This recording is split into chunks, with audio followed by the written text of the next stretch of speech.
Do you recommend that guys get into relationships, serious relationships in Pattaya?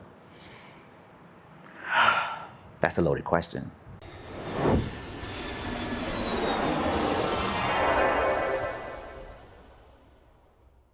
That's a loaded question. I would say this. It all depends on what you want. So if you want a relationship, go for it. But you have to proceed with caution. But there's some guys that come out here and they're like, yo, listen, I just want to smang and bang and I just want to chill and do my dolo thing. And I'm cool with that, fine. But you have to be real cautious with the dating market out here. You have to be cautious. You have to. Remember I said it's artificial. And that's the thing, you don't know what's real or not. And it takes time to vet.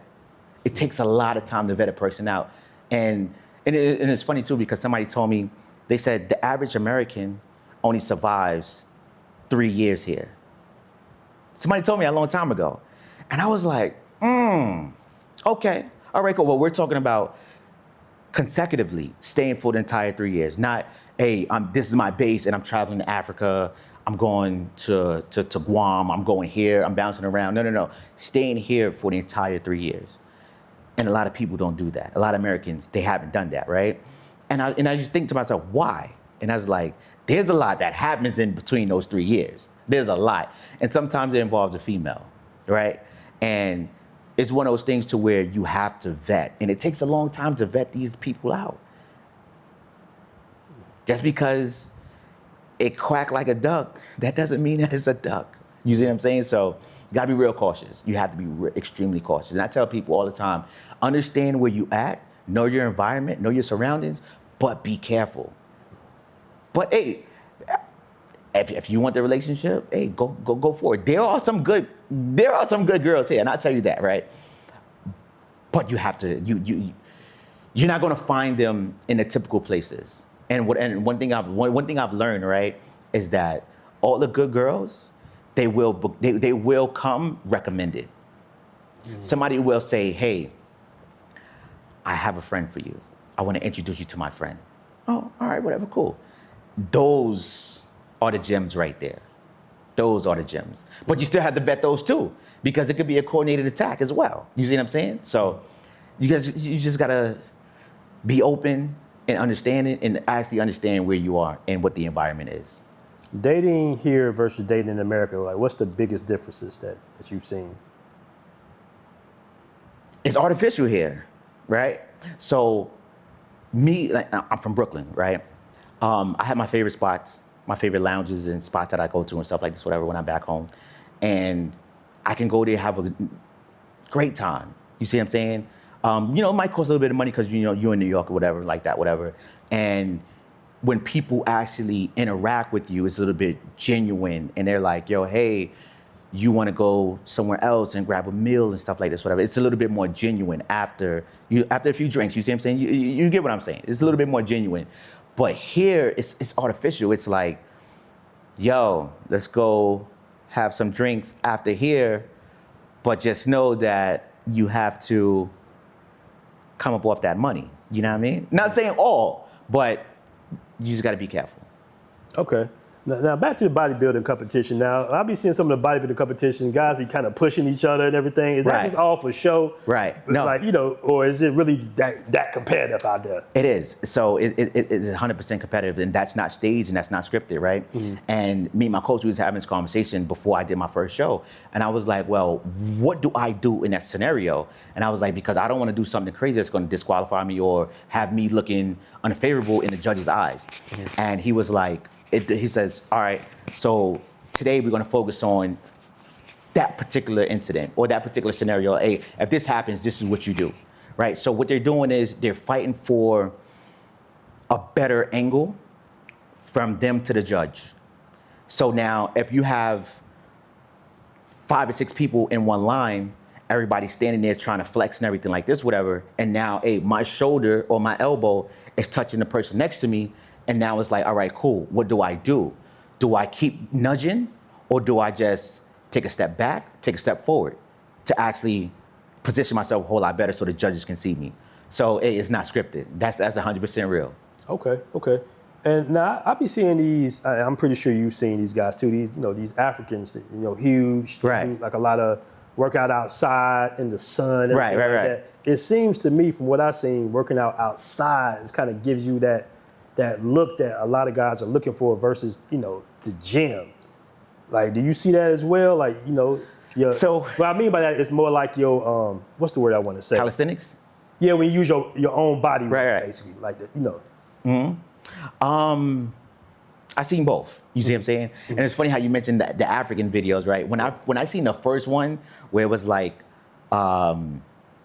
3 African dudes and one African female, they was outside doing some training stuff like this, whatever. When I first saw that, I was like, first, they have amazing physiques. Second, I was like, this is AI. I was like, yo, this is AI. You see what I'm saying? Because the physiques were just crazy. You see what I'm saying? Plus you had the lighting, they was outside, like you said, and everything was just, is this real? So I had to actually take 5 minutes of my day to actually figure out was this AI or what these actually real people. And it was real people, and I was surprised, and I was like, wow. So they're not using no, more likely they're not using no juice though. Right, no. So no. how you get that natural cut? Right, so diet, eating. They probably eating fresh food for the most part. I don't know what they have accessible out there, you see what I'm saying? But hey, I'm pretty sure they're eating good. Now this is, I don't know if it's true or not, but I've heard this my whole life, man. Steroids kind of mess with the, the Johnson a little bit. Is that a thing or anything like that, or? So I guess going back to the abuse, you see what I'm saying? I guess if you're abusing, you'll have those complications and stuff like this, whatever. But what I do know is, once you actually inject that artificial substance in you, you stop producing your actual natural testosterone. So far as actually talking about getting the erection, I don't know. Yeah, I would lean more towards the abuse side. I can't answer that question scientifically. You see what I'm saying? Medically, sorry. But I would imagine that there's some type of abuse going on. If you had a natural functioning penis before you got on cycle, and then once you actually got on cycle, you're unable to achieve an erection, I'm pretty sure that there was some type of abuse in there. Yeah, I got that from, right? I don't know if you remember Cat Williams' stand-up comedy when he said he found out about steroids and he thought it was gonna make him tall. No. Which one was that? His first one? Second one? No, it was one of his stand-up shows. Oh, no. He was like, you mean I get big, but my get small? No. You remember that one? No, Okay. but I will tell you that, right? I will tell you this, right? Being that we're talking about the anatomy,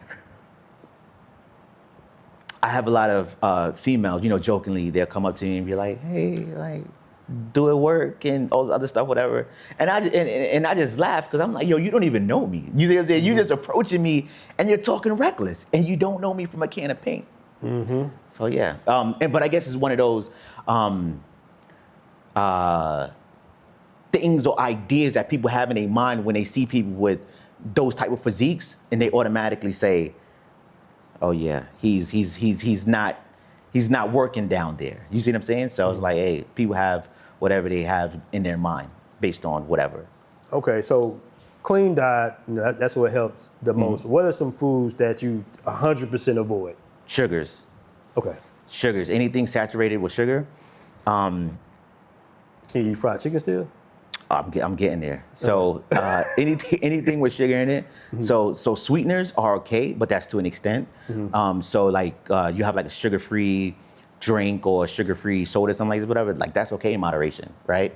But cut out the actual sugars. No fried foods. Yeah. Okay. no fried foods. No alcohol.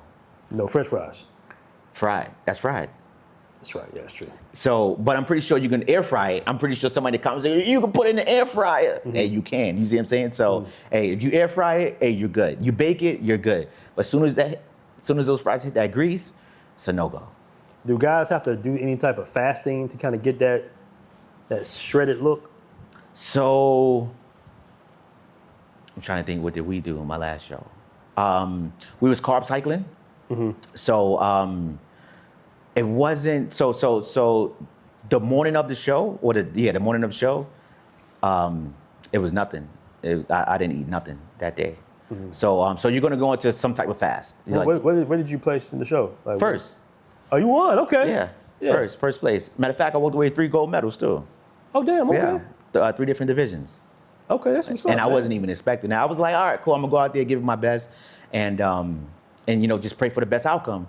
And I guess the judges was like, oh yeah, we like him. And you know, it's a funny story, right?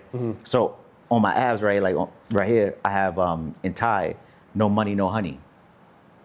So as I'm standing on stage, I'm posing, the judges see the tattoo, and they start pointing, and I'm looking, and I'm like, oh damn. I didn't know if they're gonna take that as disrespect. You see what I'm saying? Like that's what my mind automatically went to. And then next you know, I seen her tap the other judge. And I'm like, oh shit, I'm done. And then they tapped the other judge. So now I have all 3 judges looking at me. And then the 3rd judge started smiling. And then once he started smiling, everybody else started smiling. And it was so funny, I started smiling. And hey, I won. When you have a problem with the passport, we have a problem with it on black women as a reason to go over to take advantage of women who are not financially stable. You go over here to find somebody who's going to treat you like a king. Download now on the App Store and Google Play.